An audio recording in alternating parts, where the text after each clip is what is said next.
নেতা আইডিবির অন্যতম নেতা জনাব মতিউর রহমান স্যারকে বক্তব্য রাখার জন্য অনুরোধ জানাচ্ছি।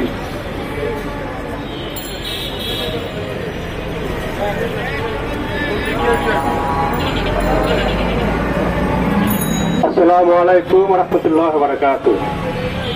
আজকের আমাদের এই প্রোগ্রামের সম্মানিত সভাপতি ও আমার সহকর্মী ও সাংবাদিক ভাইয়েরা সকলকে ধন্যবাদ জানিয়ে অবস্থাটা শুরু করছি।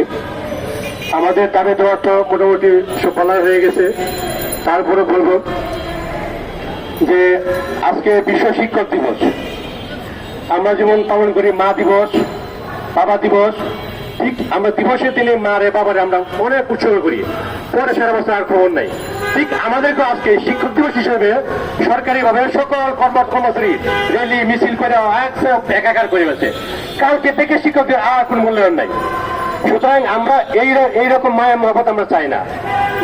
বিশেষ করে আমরা তো শুনছেন যে মাদ্রাসা এবং মাওসি তাদের যে কদর এই কারিগরি শিক্ষকদের প্রতি, কিন্তু আমাদের কারিগরি অধিদপ্তর এবং বোর্ড আমাদের শিক্ষকদের প্রতি এত কদর নাই।